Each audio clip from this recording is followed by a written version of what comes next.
తొక్కిసలాట జరిగింది. ముగ్గురు భక్తులు మృతి చెందినట్లుగా తెలుస్తోంది. మరో 50 మందికి గాయాలయ్యాయి. మృతుల సంఖ్య మరింత పెరిగే అవకాశం ఉన్నట్లుగా తెలుస్తోంది. శ్రీ గుండిచ ఆలయం సమీపంలో ఈ ఘటన జరిగింది. ఉదయం 4 గంటలకు తొక్కిసలాట జరిగినట్లుగా తెలుస్తోంది. రిపీటెడ్గా ఇలాంటి ఘటనలు జరగడం పట్ల భక్తుల్లో ఆందోళన వ్యక్తమవుతున్నటువంటి పరిస్థితి.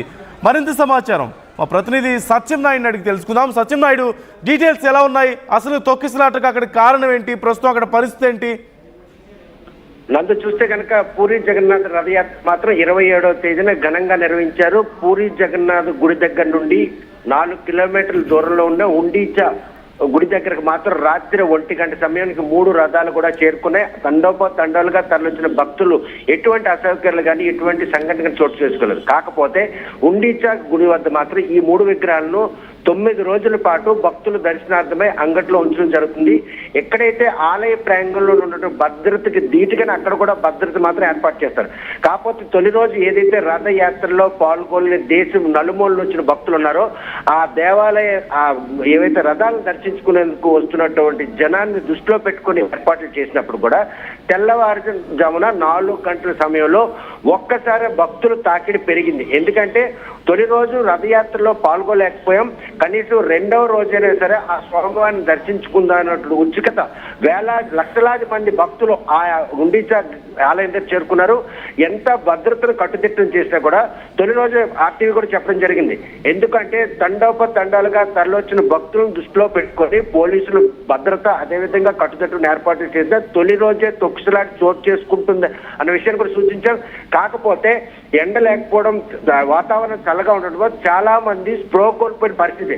తొలి రోజు నాడే రథయాత్రలో పాల్గొనాలకు వచ్చిన సుమారు 100 మంది వరకు స్ప్రో కోల్పోయిన వెంటనే వాళ్ళకి ఎటువంటి ప్రాణహాని కలగకుండా వైద్యులు మాత్రం వైద్య శాఖ అందుబాటులో ఉంచిన తొలి రోజు ఎటువంటి ఘటన. కాకపోతే తెల్లవారుజాము 4 గంటలకు ఉండీచా దేవాలయం జరిగినటువంటి ఈ తొక్కిసలాట విషయంలో మాత్రం అక్కడ ఏమైనా భద్రతా లోపం ఉందా, లేకపోతే తొలి రోజు ఈ రథయాత్రలో పాల్గొనే భక్తులు తాకిడి పెరిగి ఆ తొక్కిసలాట చోటు చేసుకుందా అన్న విషయం మాత్రం ప్రాథమిక దర్యాప్తులో తేలాల్సిందే. అక్కడ బ్యారిగేట్ల ఏర్పాటు, భక్తులు దర్శనార్థం చేసిన ఏర్పాట్ల విషయంలో మాత్రం ఎటువంటి తత్సారం లేకుండా నిర్వహించినప్పుడు కూడా అంటే పెద్ద మొత్తంలో భక్తులు తరలి రావడమే దీనికి ఈ తొక్కిసలాట కారణం అని చెప్పుకోవచ్చు.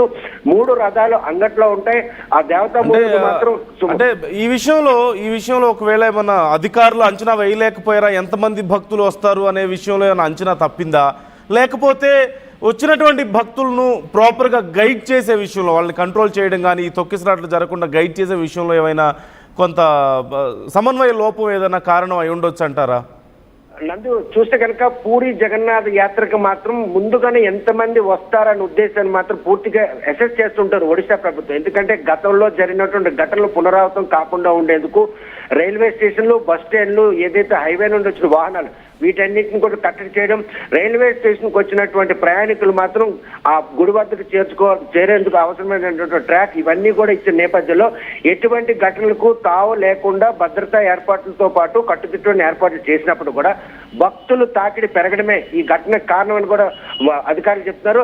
కాకపోతే ఉండీచా ఆలయం దగ్గర మాత్రం కొంత కంజెస్టెడ్ గా ఉంటుంది. ఎందుకంటే రైల్వే స్టేషన్ కి, బస్ స్టాండ్ కి సమీపంగా ఉండడం, భక్తులు తండోపతండాలుగా అక్కడికి చేరాలి.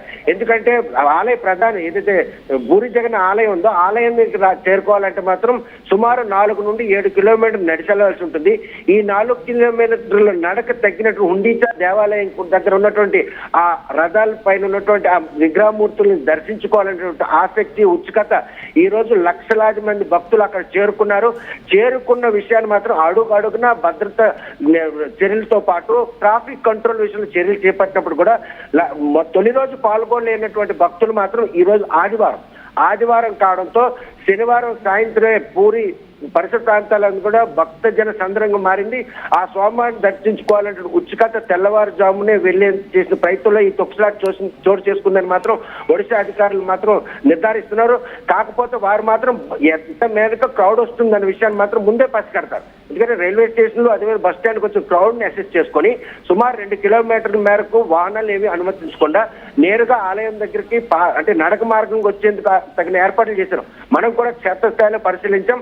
పూరి పరిసర ప్రాంతాల్లో మాత్రం అంటే 2 వీలర్స్ తప్ప కానీ 4 వీలర్ కానీ ఆటో ఏవి కూడా లోపలికి వెళ్లే పరిస్థితులు, ఎవరైనా నడవలేని పరిస్థితులు ఉన్నటువంటి దివ్యాంగులు కావచ్చు, వృద్ధులు కావచ్చు, పిల్లలు ఉంటే వారికి మాత్రం ఒడిశా ప్రభుత్వం ప్రత్యేకమైన బ్యాటరీ వెహికల్స్ పెట్టి గుడి ప్రాంగణం చేరుకు ప్రత్యామ్నాయం కూడా చర్యలు చేపట్టింది. ఇటువంటి పరిణామాలు, ఇటువంటి ముందస్తు జాగ్రత్తలు చేపట్టినప్పుడు కూడాను ఉండిచా దేవాలయం దగ్గర జరిగినటువంటి ఈ తొక్కిసలాట మాత్రం ఈ రోజు